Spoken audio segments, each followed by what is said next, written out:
Oi, meu nome é Lúcio e a gente vai fazer uma revisão de todas as forças que são geralmente abordadas em mecânica no ensino médio, tá bom? Ou para vestibular, ok? São 7 as forças. E o grande lance das forças é você identificar que elas existem, identificar a intensidade delas e identificar para onde elas apontam.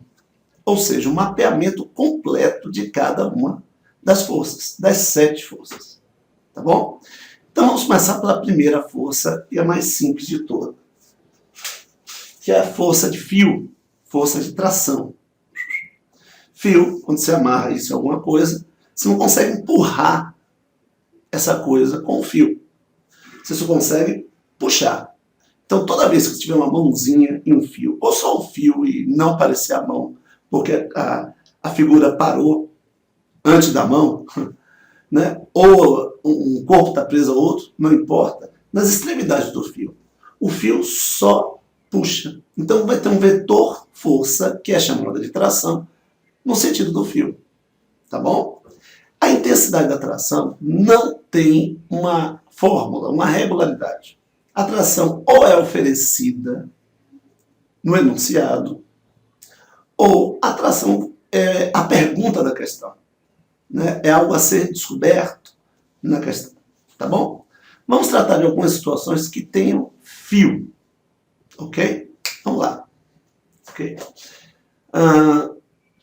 Lá em cima, temos um corpo, né? E num caminho horizontal. Ok? E tem uma corda ali no pessoal. Tem uma tração para a esquerda. Tá claro? Não importa se o carrinho ali, se o corpo está andando para a esquerda ou está andando para a direita, não importa. A tração é para o sentido do fio, puxando sempre. Se o fio estiver em cima, a tração é para cima.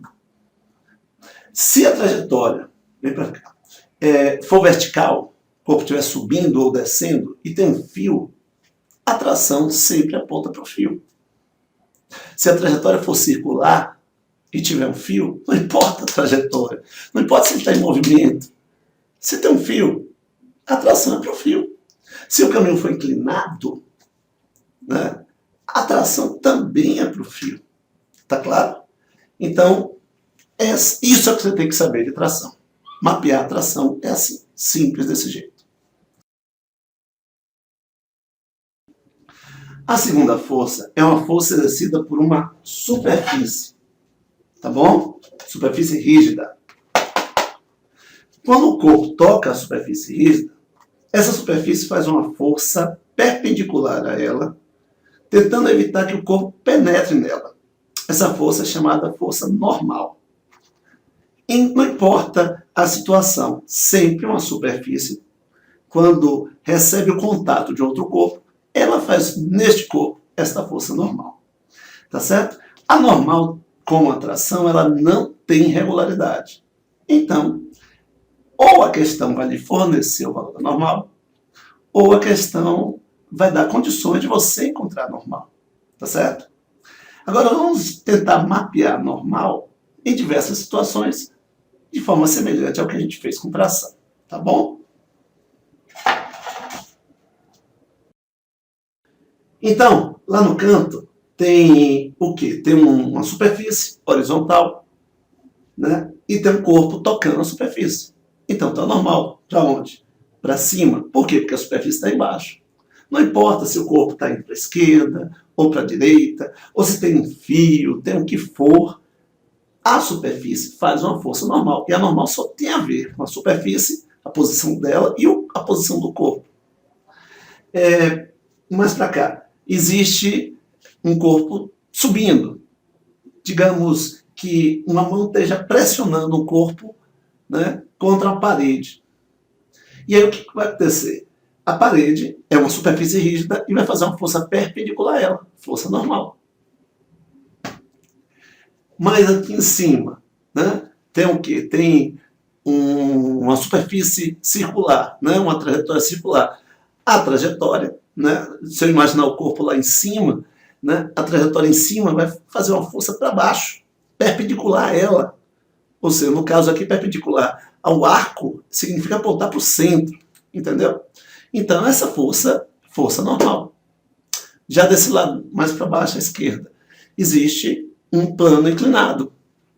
Normalmente, ou novamente, uma superfície rígida, plana, fazendo uma força perpendicular a ela. Força normal. Tá bom? Então, é isso que você tem que saber de normal. A terceira força é a força elástica. Força exercida por mola. Mola, quando esticada, ela puxa os corpos. Quando comprimida, ela empurra os corpos. Isso é extremamente importante. Ela faz uma força sempre paralela a ela, na direção dela, mas sempre para fora, empurrando, se comprimida, ou para dentro, se esticada. Agora, deformação da mola, que é o que nós chamamos de X, né? Xzinho aqui, é muito importante. Digamos que aqui tem 30 centímetros. Se eu puxar e esse cara crescer para 40 centímetros, quer dizer que eu deformei a mola de 10 centímetros. É isso que nós chamamos de deformação. E quanto maior a deformação, maior é a força que a mola faz. Faz sentido, né? E essa conexão entre a deformação e a força é dada pela chamada constante elástica, representada pela letra K, que indica quantos newtons de força a mola faz por cada metro ou por cada centímetro que ela está sendo deformada. Então, força elástica é a primeira força que a gente está vendo, né? Que tem uma relação. Força elástica é K vezes X. Tá bom? Então, você precisa saber da deformação da mola e da constante elástica da mola para definir sua intensidade. Ok? Agora, vamos ver como a mola se comporta, para onde a força elástica aponta em diversas situações, né? Então vamos lá. Na verdade, situações que a gente já viu. Plano horizontal, né? Não importa se o plano é horizontal. O que é importante é onde é que está a mola. Ela está esticada ou está comprimida. Você precisa definir isso. Que a própria questão pode dizer que ela está esticada ou comprimida, ou pode dar o tamanho natural da mola e o tamanho que ela se encontra. E aí você descobre não só se ela está esticada ou comprimida, mas a sua deformação, que é a diferença desses dois comprimentos. Entendeu? Então, vamos lá. A mola está na horizontal, esticada, então ela puxa ali para a esquerda. Tá certo? Já esse corpo subindo, né? A mola está na vertical e ela está em cima e está comprimida. Então ela faz uma força para baixo, empurrando o corpo para baixo. Mesmo contra o movimento, não importa. Não importa se ele está em movimento ou não. O que importa é a mola e como ela se encontra. Aqui em cima, uma superfície circular, não importa se é circular. Tem uma mola, ela é vertical, certo? Vamos lá. Ela está o quê? Está esticada.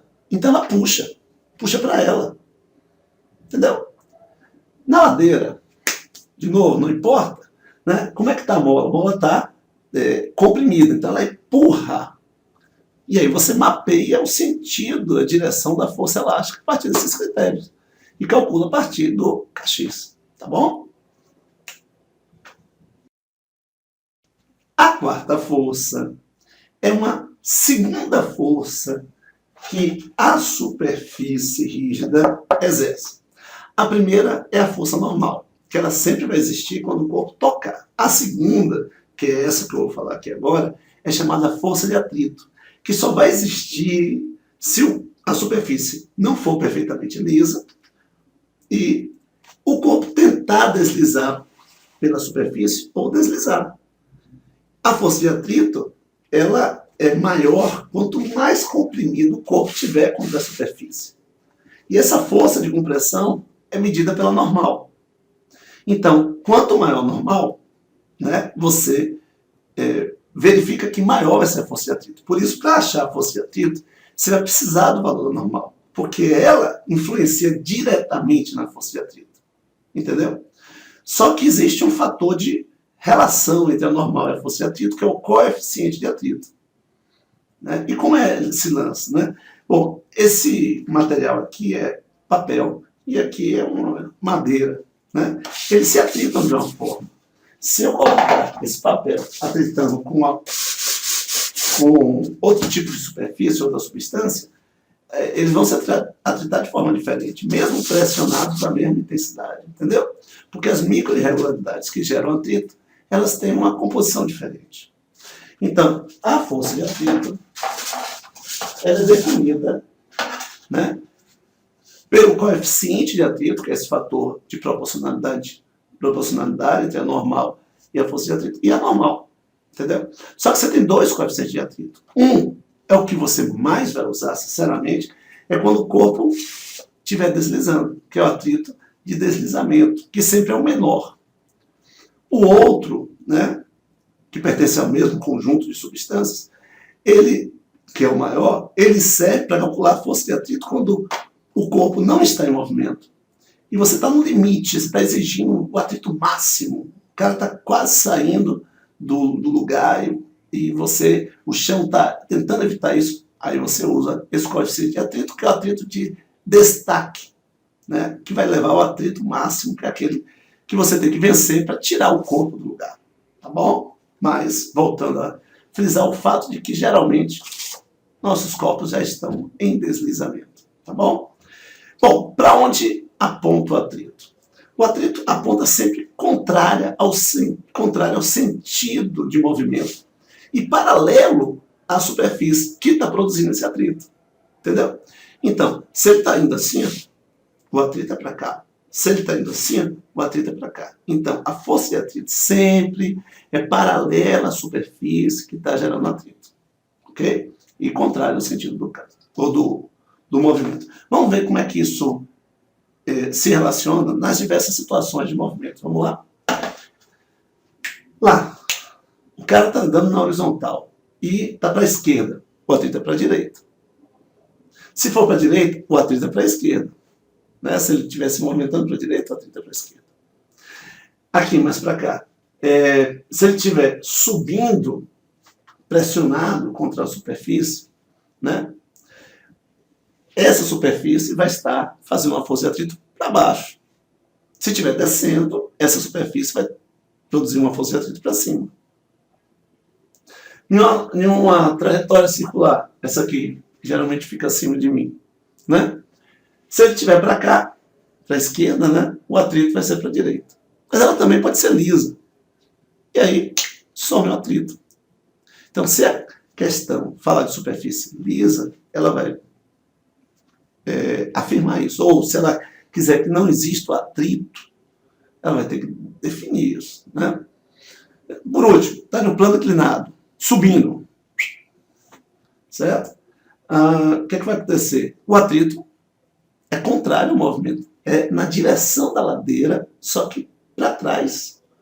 Sempre assim. E é isso que você precisa saber da força de atrito. A quinta força é a força-peso, a força que nos puxa para baixo. Devido ao fenômeno da gravidade, a massa da Terra consegue puxar massas dos nossos corpos. Né?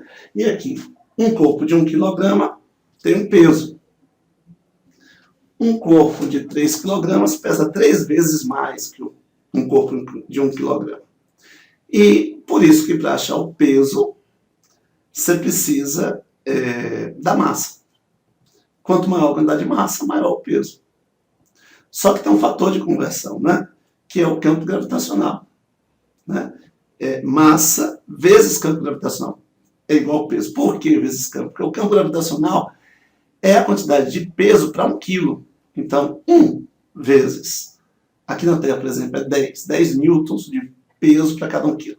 1 quilo vezes 10 vai dar 10 de peso. Agora, 3 quilos, né, vezes 10 vai dar 30 newtons de peso. Certo?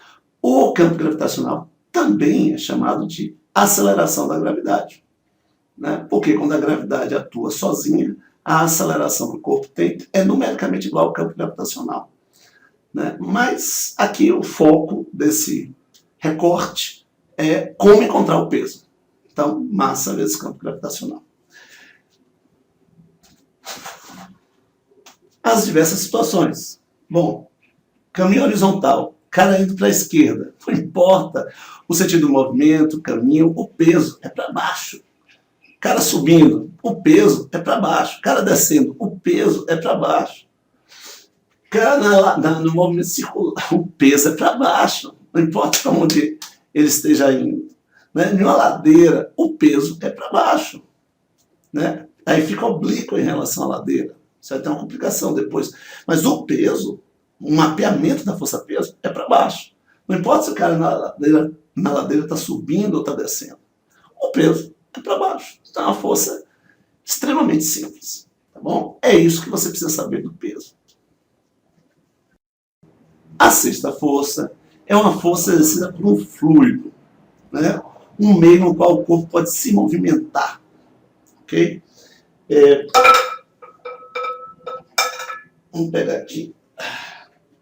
Ok. Isso aqui é um fluido. Água, líquido. Tá certo? Se eu pegar um corpo e mergulhar nesse líquido, mesmo que seja um pouquinho, ou seja, colocar um volume dentro da água, um volume imerso, certo? A água, ou o líquido, ou qualquer líquido, né, fará uma força para cima que nós chamamos de empuxo. Se eu mergulhar mais, eu vou aumentar o volume imerso do corpo. Então o empuxo vai aumentar. Quanto mais volume imerso, maior vai ser o empuxo. Claro que quando o corpo mergulhar totalmente no fluido, né, não vai poder mais aumentar o empuxo. Ok? Então, quando um corpo está dentro da água, ele fica mais leve. Não, ele não fica mais leve, ele fica aparentemente mais leve. Né? É porque tem uma força para cima que está nos ajudando a segurar o peso dele, que é o valor, que é o empuxo que é para cima.